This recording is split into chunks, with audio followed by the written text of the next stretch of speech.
Eh bien, bonjour à tous et à toute la famille, c'est Pascal, j'espère que vous avez la forme, pour ma part ça va bien. Comment vas-tu, Cider? Ça va et toi mec? On est bien, on se retrouve aujourd'hui pour une petite vidéo pour l'envoi PCA. Alors tout simplement, on va à l'event de Pegoma qui est donc le 23 juillet 2022. Donc là, vous voyez cette vidéo, on est bien après parce qu'il faut évidemment que je vous upload tout ce que je vous avais prévu avant. On a eu un mois de juillet assez chargé, des belles ouvertures qu'on a fait pendant ce séjour ensemble. Donc voilà, vous verrez cette vidéo après, ça vient dans l'ordre, hein, évidemment. Évidemment, vous allez voir les vidéos ouverture avant, parce que sinon, vous allez spoiler quoi, minimum. C'est Oui. pas ce qu'on veut. Évidemment, il y aura toujours la vidéo qui sera ouverture, ensuite envoi PCA et après réception PCA. C'est normal que ça suive ce cours des choses. Donc j'ai pas beaucoup de cartes, les amis, je les ai pas comptées, mais en gros j'ai quelques cartes que j'ai tirées de booster, d'autres qui m'ont été envoyées, qui ont été sorties de booster, et généralement c'est que du mine, donc j'espère avoir du neuf surtout, je vous dirai voilà ce que j'estime en 9 ou en 8. On commence directement, c'est pas trop classé, avec déjà un banger, donc c'est un Pikachu secrète de noir et blanc de base. Eh bien, c'est moi-même qui l'ai tiré de booster cette carte. D'ailleurs, je t'en appelle avec toi, ça Oui, vient. oui. C'était assez fou. Et donc, c'est une carte extrêmement rare. J'en connais très peu en mint. Alors, elle, pour le coup, elle aura PSA 9 parce que je voulais l'envoyer chez PSA de base. Parce que j'ai pas de carte PSA que j'ai tiré moi-même de booster. Et Pikachu, je trouvais que c'était un bon emblème. Le problème, c'est qu'ici, il a un petit crimp en fait. Il a un petit peu un accro quoi. Donc à part ça, la carte est dans une très bonne qualité, mais ça l'aurait empêché d'avoir un 9 ou un 10 je pense, alors que chez PCA il aura le 9 en tant que proche du 9. Voilà pourquoi je me suis tourné vers PCA.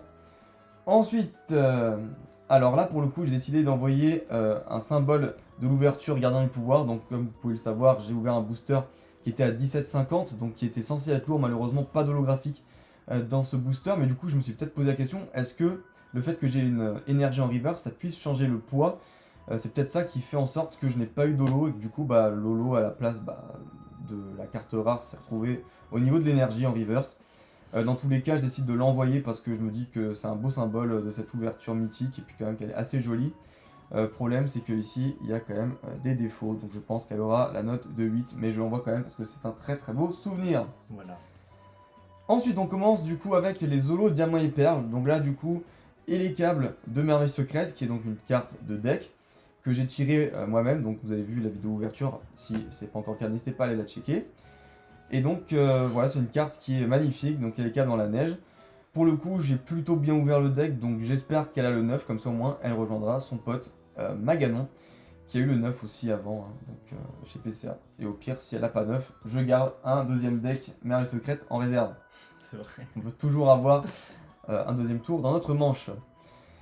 Ensuite, carte qu'on a tirée hier en étant un peu frustré du booster gardien du pouvoir, d'essayer d'ouvrir un tripack avec 2 boosters aube et un booster duel. J'ai ouvert un booster aube qui n'a pas été très concluant, voilà le cadavre. Et un booster duel où il y a eu quand même une holographique. C'est donc ce Darkrai qui brille 2000 feux. Donc malheureusement, petit problème ici, j'ai vu, bon vite fait, pour moi ça sera entre 8 et 9. Ici j'avais une sorte de tache de gras ou d'impression, je sais pas trop ce que c'est. Pourtant je tiens pas mes cartes comme ça, tu le sais. Ça m'étonne en fait. Je t'ai vu faire. Donc voilà, non, sinon au niveau des points blancs d'usine ça va, donc entre 8 et 9, mais j'espère qu'elle aura 9. Dans tous les cas, c'est pas un big deal comme on dit, parce que j'ai déjà cette carte en 9 et je crois même encore en double, donc ça va. Là par contre, où c'est un big deal, c'est maintenant parce qu'on rentre dans les holos d'éveil des légendes. Et ça pour le coup, c'est une carte que j'ai payée assez cher, qui vient de Poisson Ton Poké. Hein? Ouais, je crois que c'est ça. Désolé mec, ton pseudo il est très très long donc.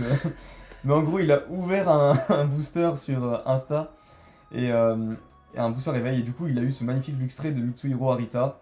Donc, il est mis une sortie de booster et on a passé un petit pacte. Si jamais elle a PCA 9, je lui rajoute 60 balles. Voilà.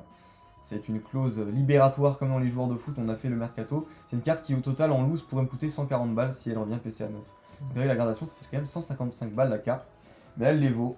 Parce que justement, j'ai eu un petit écho par rapport à un Nipporo qui s'est vendu 150 € en PCA 9 en sortie de booster. Donc du coup, je décide d'envoyer le mien également. Tout ça c'est pour la collecte, hein, les amis. Si je vous dis pas que je m'en sépare, c'est que je m'en sépare pas. Donc là pour le coup, pareil, hein, j'ai mis les moyens parce qu'il le faut pour convaincre les gens de me vendre ce genre de pépites. Donc je l'ai acheté aussi à 80 €. Voilà, ce qui est quand même une belle somme à dépenser pour un Nipporo en holo. Mais celle-là, elle est vraiment très très très proche du 9, pour pas dire 9. Donc pour moi c'est le PCA 9 plus ou moins. Normalement c'est censé être bon, mais plus ou moins établie déjà.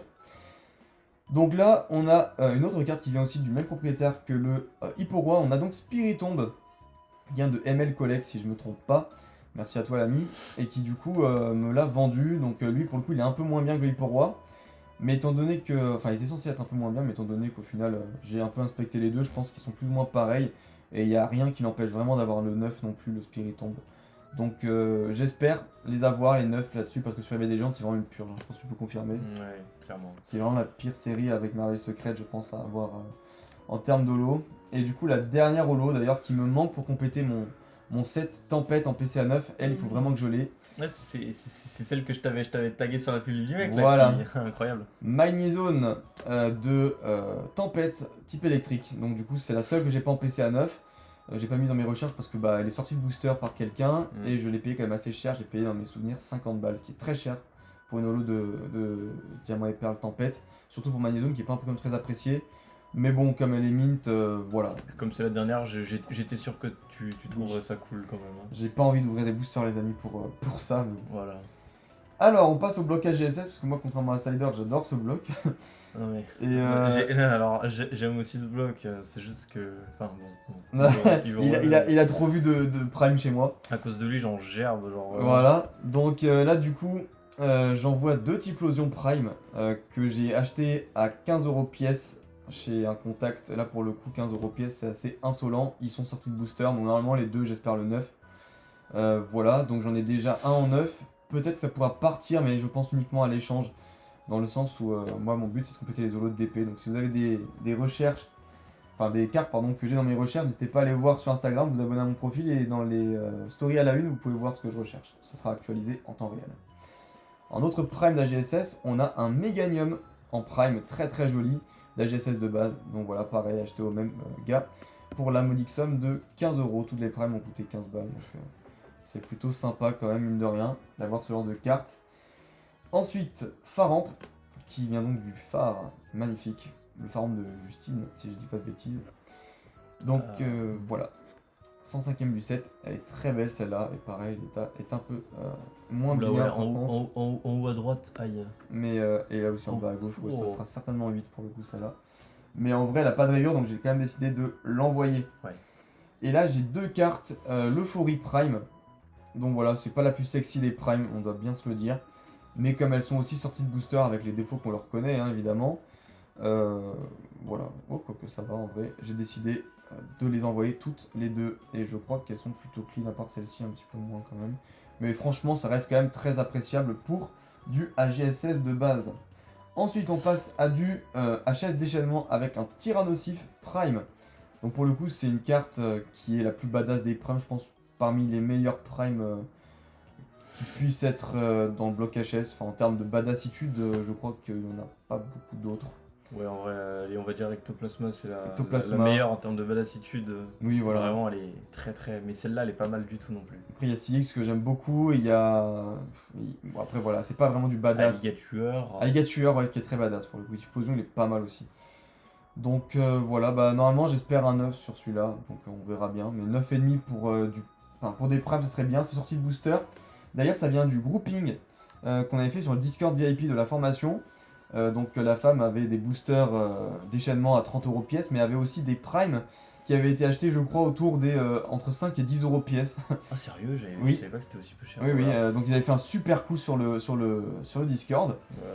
Et moi, pour le coup, je les ai rachetés à 30€ pièce. Donc franchement, pour un Tyrannosif, ça va quand même 30€ pièce. Ça avait été séparé, du coup, les cartes, c'était occupé par Alan et Cotin. Voilà, moi je m'étais occupé des boosters, puis d'autres membres se sont occupés des cartes, mais c'était tout chez la même personne du coup. Si vous avez vu le premier grouping, voilà, c'était incroyable quand même. Et cette femme donc a ouvert plusieurs displays, je crois même une dizaine de displays. Ouais, tous chez cette personne, incroyable. Pour avoir des primes, et il y avait plein de légendes aussi. Et toutes les holos, enfin il y avait toute la série en état neuf en plusieurs fois, c'était... Effectivement. Ça a vraiment remis une population de malades alors qu'elle n'était pas si commune avant. Exactement, et l'avantage c'est que j'ai pu voir un peu les primes, et bizarrement on pourrait croire que Lanterne est l'un des Pokémon les plus communs, mais en fait non, c'est l'un des plus rares en prime, et même vous pouvez regarder la population chez PCA. À base de données, eh bien c'est très dur de trouver ce Lanterne. Il n'y en a pas beaucoup, il y en a une dizaine en total de gradés. Alors là, du coup, on passe aux légendes. C'est pas des cartes que j'apprécie plus que ça, je vais pas vous mentir. Mais étant donné que je l'ai eu pour quasiment que dalle aussi, qu'elle est sortie de booster par la même personne qui a sorti les primes avant, voilà, la G16 de base, je décide de l'envoyer. Et elle, pour le coup, elle a quasiment le 9 assuré, je pense. Bon, un petit 9, mais voilà, le 8, ça m'étonnerait quand même assez fortement. Cette personne-là a aussi sorti une ex de Export Obscur, et donc du coup c'est pour ça que je l'envoie, parce que c'est la série littéralement la plus cotée de Noir et Blanc, et Groudon qui est un très beau Pokémon, donc voilà, j'espère qu'elle aura PCA 9 également. Normalement ça devrait être le cas, mais sait-on jamais, voilà, avec Noir et Blanc on sait pas trop à cause de la qualité des cartes. C'est vrai qu'elle est belle. Elle est très très très jolie. Là où je serre un peu plus les fesses les amis, c'est par rapport à ce méga Dracofeu X secrète, la 107ème sur 106 de Étincelle, qui est littéralement la deuxième ou troisième série la plus cotée d'XY, je pense la deuxième, après Primo Choc. Tu parles des boosters en vrai? Ouais, plus ou moins en général, enfin la série qui est la plus belle, je pense que ça reste quand même Primo Choc, après il y a Origine Antique et Étincelle plus ou moins au même niveau, je dirais. En vrai, si tu parles des boosters, Étincelle, c'est la plus cotée de tout le Oui, c'est bloc vrai, c'est la XY. plus cotée. Parce que à cause des boosters Dracofeu, ouais, c'est clairement la plus cotée. Ça coûte très cher, il y a beaucoup de Dracofeu, il y en a 8 je crois dans cette série de Dracofeu. Et là pour le coup c'est la forme la plus suprême que vous puissiez avoir parce que c'est la secrète. Donc du coup celle-là malheureusement elle a un petit point blanc là, j'espère que ça lui portera pas trop préjudice.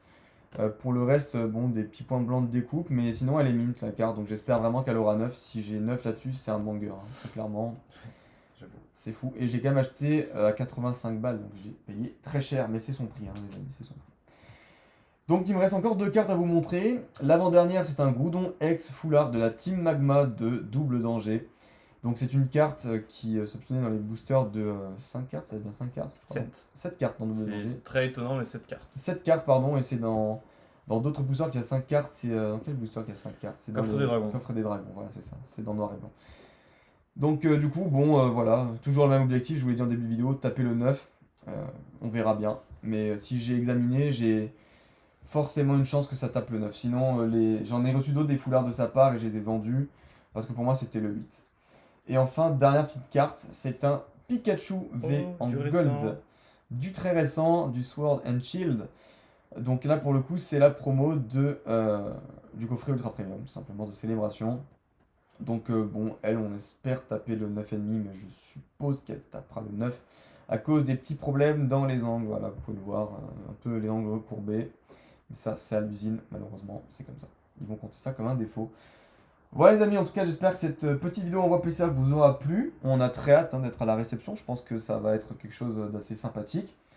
Et du coup, bah, dès que je reçois les cartes, vous verrez donc uniquement les cartes de ma propre réception, même si je recevrai toutes les cartes en même temps, j'essaierai de faire le tri pour mettre les tiennes à part. J'ai regardé hors caméra et toi je te laisserai faire ta vidéo réception sur ton YouTube.